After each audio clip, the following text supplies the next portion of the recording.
আজকে যে সত্যি ঘটনাটা শুরু করছি সেটা দেশের বাইরের একটা ঘটনা। ঘটনাটা একটা পাকিস্তানি মেয়ে যার নাম সামান আব্বাস, তার জীবনের একটা ঘটনা। কালচারের নামে তার উপরে তার খুব কাছের নিজের মানুষজনেরা যে অত্যাচার করেছিল সম্মান রক্ষার কথা বলে, তার জীবনে ঘটে যাওয়া সেই অত্যাচারের ঘটনা সেটাই এখন শোনাবো। সামানের বাবার নাম সাব্বার আব্বাস, মায়ের নাম নাজিয়া শাহিন। সামান আব্বাসের বাবা ছোটখাটো কাজকর্ম করত পাকিস্তানে থেকে। একটা রিলেটিভের সাহায্যে ইটালি যাওয়ার একটা সুযোগ হয়। ইটালিতে গেলে জীবনযাপন স্তরটা একটু উঁচুতে উঠবে, টাকা পয়সা একটু বেশি রোজগার হবে। ফ্যামিলি নিয়ে, নিজের 2 ছেলে মেয়েকে নিয়ে সামান আব্বাসের বাবা পাকিস্তান ছেড়ে ইটালির উদ্দেশ্যে রওনা হয় 2016 সালে, যখন সামানের বয়স 13 বছর।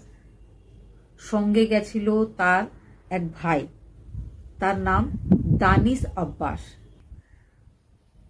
তো সামান আব্বাসের ফ্যামিলি, তার একজন কাকা আর 2 কাকাতো ভাই, তাদের নাম ইকরাম এজাজ আর এনামুল হক। সবাই মিলে পাড়ি দেয় ইটালি। ইটালির নোভেরালা বলে একটা জায়গাতে তাদের থাকার ব্যবস্থা হয়। একটা বাড়ি নিয়ে তারা সবাই মিলে সেখানেই থাকতে শুরু করে। সামানের বাবা স্থানীয় একটা তরমুজের চাষের ক্ষেত্রে কাজ পায়, যেখানে তরমুজের চাষ হতো। সমস্ত দেখাশোনার ভারটা এসে পড়ে তার উপরে। সেখানে তিনি কাজকর্ম শুরু করেছিলেন। ছোট ছেলে আর ছেলের থেকে বড় তার মেয়ে। বেশ কিছু বছর খুব ভালোভাবে কেটে যায়। সবাই যে যার কাজে ব্যস্ত। সামান কিন্তু ধীরে ধীরে বড় হচ্ছে। সামানের বয়স হয় 18 বছর। পুরো ফ্যামিলিটা পাকিস্তানের কালচারটাকেই ফলো করত। কিন্তু সামানের বয়স যখন 18 বছর হয়েছিল, সামান যখন বড় হচ্ছিল, মনে মনে সে পাকিস্তানের কালচারটাকে ভুলে যেতে চাইছিল। তার খুব ভালো লাগছিল ইটালির মডার্ন কালচার। সে প্রথমটায় নিজের হিজাবটা খুলে বাদ দিয়েছিল, যে ব্যাপারটা তার বাড়ির লোকজনের, তার কাকার, কাকাতো ভাইদের, তার বাবার, তার মায়ের কারোর ভালো লাগেনি। তার ভাই তখনও নাবালক, সে কিন্তু নিজের দিদিকে ভালোবাসতো, তাই জন্য সাপোর্ট করত। কিন্তু বাড়ির লোকজনেরা এই ব্যাপারটার বিরোধিতা করত, তার দিদিকে বকাঝকা করত। সে ব্যাপারগুলো সে দেখত, কিন্তু তার কিছুই করার ছিল না। সামান বাইরে বেরোতে শুরু করেছিল, পড়াশোনা করত, বাইরে তাকে বেরোতেই হতো। 18 বছর বয়সে তার একজন বয়ফ্রেন্ড জোগাড় হয়, নাম ছিল ফাহাদ খান। সেও কিন্তু পাকিস্তান মূলেরই একজন লোক, কিন্তু বহু বছর ধরে তার ফ্যামিলি ইটালিতে থাকতো। তাদের আর্থিক অবস্থাও বেশ ভালো। সামানের সাথে ফাহাদের রিলেশনটা এগোচ্ছিল। একদিন সামান সোশ্যাল মিডিয়াতে একটা ছোট্ট ভিডিও ক্লিপ আর একটা ফটো পোস্ট করেছিল। সেই পোস্টে দেখা গেছিল যে সামান আর তার বয়ফ্রেন্ড ফাহাদ 2 পরস্পরকে কিস করছে। এই ব্যাপারটা বা এই খবরটা সামানের চাচার, চাচাতো ভাইদের আর সামানের বাবার কানে এসে পৌঁছায়। সামানকে বাড়িতে খুব বকাঝকা করা হয় আর বলা হয় যে সামানের তারা পাকিস্তানে বিয়ে ঠিক করবে। সামান কিন্তু কিছুতেই বিয়ে করবে না, সে বিরোধিতা শুরু করে। তাকে ঘরে বন্ধ করে রাখা হয়েছিল, বাইরে বেরোতে দেওয়া হচ্ছিল না, যাতে সে নিজের বয়ফ্রেন্ড ফাহাদের সাথে দেখা না করতে পারে। কিন্তু সে একদিন সুযোগ বুঝে বাড়ি থেকে পালিয়ে যায়। স্থানীয় একটা এনজিওতে যায়, সেখানে গিয়ে সমস্ত ব্যাপার জানায়। এনজিওতে তাকে থাকার ব্যবস্থা করে দেওয়া হয়।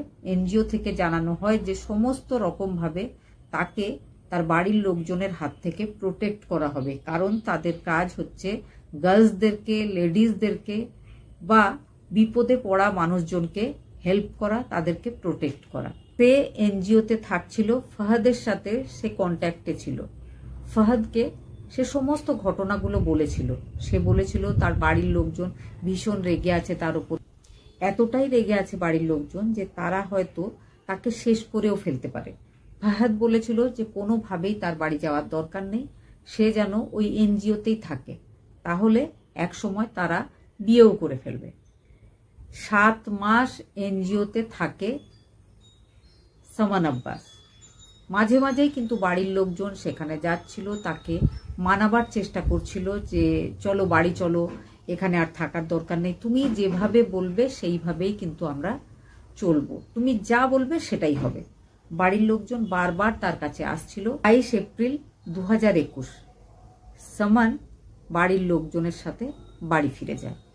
তার মনে হয়েছিল তার বাড়ির লোকজন যা বলছে, তাকে যেভাবে বলছে সেটাই তার করা উচিত, কারণ বাড়ির লোকজনেরা তার সব কথা মেনে নিচ্ছে। সামান বলেছিল তার একটা শর্ত রয়েছে, শর্তটা হচ্ছে যে সে বিয়ে করবে ফাহাদের সাথে। তার বাবা তার মা মেনে নিয়েছিল যে চলো তুমি বাড়িতে চলো, 10 দিন বাড়িতে থাকবে, তারপরে আমরা ব্যবস্থা করে বিয়েটা দিয়ে দেব। মা বাবার কথায় সামানের বিশ্বাস হয়েছিল। সামান চলে গেছিল মা বাবার সাথে বাড়িতে। 30 এপ্রিলের পর ফাহাদের সাথে আর কথাই হয়নি সামানের। ফাহাদ চিন্তায় ছিল। ফাহাদ সব সময় সামানের কাছে তার বাড়ির লোকের কথাবার্তা শুনেছিল, সেই জন্য তার ভয় লাগছিল যে সামান ঠিক আছে তো। সে 5 মে স্থানীয় পুলিশ স্টেশনে গিয়ে কমপ্লেন করেছিল। সে বলেছিল তার গার্লফ্রেন্ড সামান আব্বাস মিসিং, আর তার সন্দেহ আছে সামানের বাবা মা কাকা আর কাকার 2 ছেলে আছে তাদের উপরে। পুলিশ তারপর থেকে নজরদারি শুরু করেছিল ওই বাড়িটার উপরে, যেই বাড়িটাতে সামানের ফ্যামিলি থাকতো।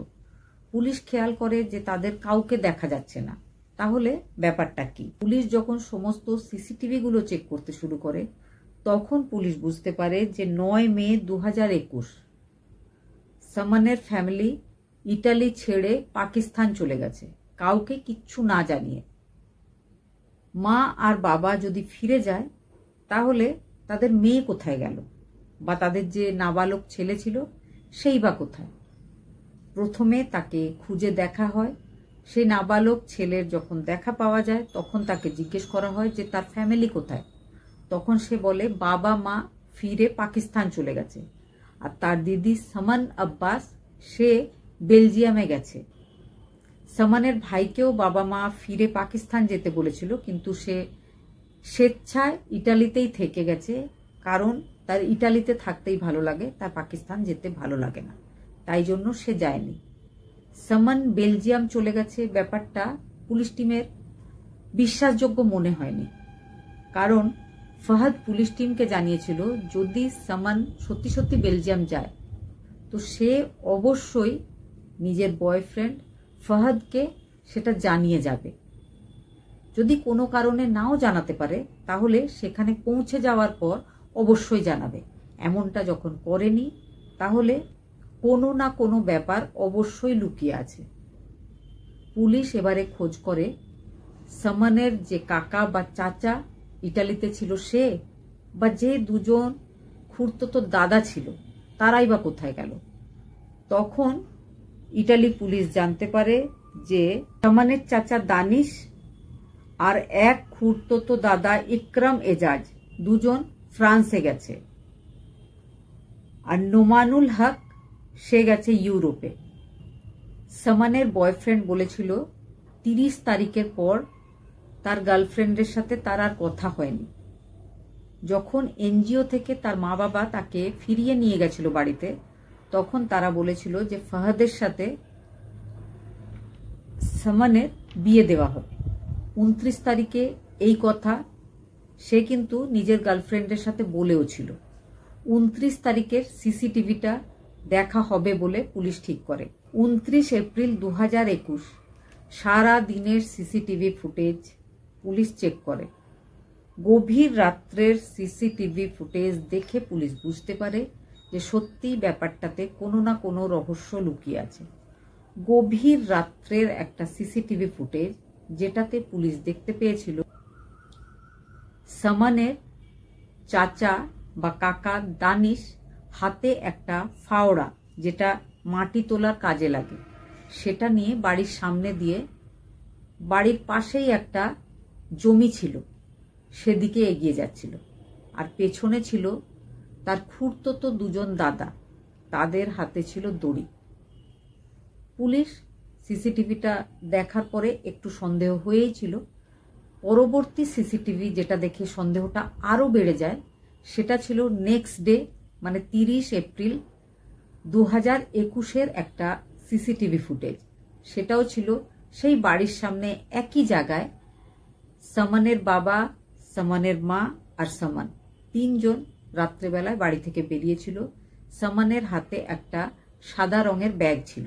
তারা তিনজনে সেই যে জমি সেদিকেই এগিয়ে গেছিল, যেটাতে আগের দিনে তার কাকাকে আর দুজন দাদাকে দেখা গেছিল যেতে। তারা সেই জমির দিকে এগিয়ে যায়। বেশ কিছুক্ষণ পরে সামানের বাবা আর সামানের মা বাড়ি ফিরে আসে। সেটাও সিসিটিভি ফুটেজগুলোতে পরিষ্কার বোঝা যাচ্ছিল, কিন্তু সামান তাদের সাথে ছিল না। তাহলে সামান কোথায় গেল? এবার পুলিশের টিম বুঝতে পারে যে শিওর সামানের সাথে কিছু না কিছু একটা অঘটন ঘটিয়েছে এই ফ্যামিলি। ইন্টারপোলের সাহায্য নিয়ে ইটালির পুলিশ প্রথমে চাচা দানিশকে ফ্রান্স থেকে ফিরিয়ে আনে। তার জিজ্ঞাসাবাদ হয়। সামানের দুজন খুড়তুতো দাদা কিছু মাস পরে তাদেরকে ফিরিয়ে আনা হয়। তিনজনকে বসিয়ে জিজ্ঞাসাবাদ হয়। জিজ্ঞাসাবাদের পরে জানতে পারা যায় যে বাড়ি থেকে মাত্র 700 মিটার দূরে একটা চাষের জমি, যেটার দিকে তারা এগিয়ে যাচ্ছিল রাত্রে সিসিটিভি ফুটেজে দেখা গেছিল, সেখানে তারা মেরে ফেলার পর সামানকে মাটি চাপা দিয়েছিল। পুলিশ টিম সেখানে যায়, খোঁড়াখুড়ি হয়। খোঁড়ার পরে যেটা বেরিয়ে এসেছিল সেটা ছিল শরীরের ভেতরের একটা অংশ, জামা কাপড়, যেগুলো সিসিটিভিতে দেখা যাচ্ছিল। সেই জামা কাপড়গুলো সেই গর্তের ভেতর থেকে সেই শরীরের ভেতরের যে অবশিষ্টাংশ, তার উপরে ওই জামা কাপড় পরানো ছিল। তাতেও ধরে নেওয়া যায় না যে ওটাই সামান। সেই জন্য তার যে মুখের অংশ, সেটাতে যে দাঁতগুলো ছিল তার মধ্যে একটা মেটালের দাঁত ছিল। সে দাঁতের প্রবলেমে যখন ভুগছিল, একটা দাঁতে আরসিটি করানো হয়েছিল, যার জন্য তার মাড়িতে একটা মেটালের দাঁত লাগানো ছিল। সেই দাঁতটাকে ভিত্তি করে বিভিন্ন ডেন্টাল ক্লিনিকে গিয়ে ওই নাম্বারটা ধরে যে কোন ডেন্টাল ক্লিনিক থেকে এই দাঁতটা কোনো মহিলাকে লাগানো হয়েছিল, তারা রেজিস্টার দেখে নিজেদের কম্পিউটারের ফাইল বের করে তারা বলেছিল সামান আব্বাস নামের কোনো মহিলাকে এই দাঁতটা লাগিয়ে দেওয়া হয়েছিল। তারপরে প্রমাণ হয়ে যায় যে ওটাই হচ্ছে সামানের বডি। পুলিশ কিন্তু তারপর থেকে সব সময় চেষ্টা করতেই থাকে যে সামানের বাবা, যে মেইন কালপ্রিট, আর সামানের মা, তাদের দুজনকে পাকিস্তান থেকে যাতে ইটালিতে নিয়ে আসা হয়। শেষ পর্যন্ত 22 আগস্ট 2021-এ ঘটনা ঘটেছিল।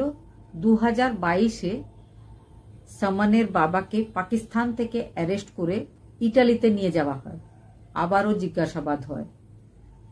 শেষ পর্যন্ত প্রমাণ হয়ে যায় যে সবাই মিলে বাড়ির সম্মান রক্ষার জন্য সামানকে মেরে ফেলেছিল। তার মধ্যে দুটো কল রেকর্ডিংও পুলিশ পেয়েছিল, যেটাতে সামানের বাবা নিজের কোনো আত্মীয়কে ফোন কলে বলেছিল যে তার জন্য সম্মান সব থেকে উপরে। সম্মান বাঁচাবার জন্য যদি কারোর প্রাণ নিতেও হয় তাহলে তারা পিছিয়ে যাবে না। সামানের যে দুজন দাদা ছিল তাদের মধ্যে একজনের একটা কল রেকর্ডিং ভাইরাল হয়েছিল। সেটাতে সে বলেছিল যে আমরা দুই ভাই দুটো হাত চেপে ধরেছিলাম, আর চাচা দড়ি দিয়ে গলায় ফাঁস লাগিয়ে শেষ করেছিল সামানকে। যে বডিটা পাওয়া গেছিল সেটার অ্যাটপসি রিপোর্টে দেখা গেছিল যে মেরুদণ্ডের হাড় ভাঙা ছিল, যেটা সাধারণত গলায় ফাঁস লাগালে ঘটে থাকে। এই পুরো ইনভেস্টিগেশনটা বা কোর্টে চলাকালীন যে আর্গুমেন্টগুলো হয়েছিল, তাতে মুখ্য যে সাক্ষী ছিল সে ছিল সামানের ভাই বলেছিল যে সে স্বচক্ষে কিছুই হতে দেখেনি, তবে বাড়িতে সব সময় যে সামানের বিরুদ্ধে কথাবার্তা চলতো, প্ল্যানিং চলতো, সামানকে তারা যে কোনো রকমভাবে জব্দ করতে চাইতো, সেগুলো সে জানতো। কিন্তু তার ফ্যামিলি যে এই ঘটনা ঘটিয়ে ফেলবে সেটা সে কখনো ভাবতে পারেনি। কিন্তু সে চায় যে যারা তার দিদির সাথে এই ঘটনা ঘটিয়েছে তাদেরকে যেন উপযুক্ত শাস্তি দেওয়া হয়। পরবর্তীকালে 31 মে 2024 সালে পাক অধিকৃত যে কাশ্মীর এরিয়া, সেখান থেকে সামানের মা নাজিয়াকে পুলিশ টিম অ্যারেস্ট করেছিল ইন্টারপোলের সাহায্যে। প্রথমে লোয়ার কোর্টে, পরবর্তীকালে হাইকোর্টে 2025 সালে সাজা ঘোষণা হয় সববার।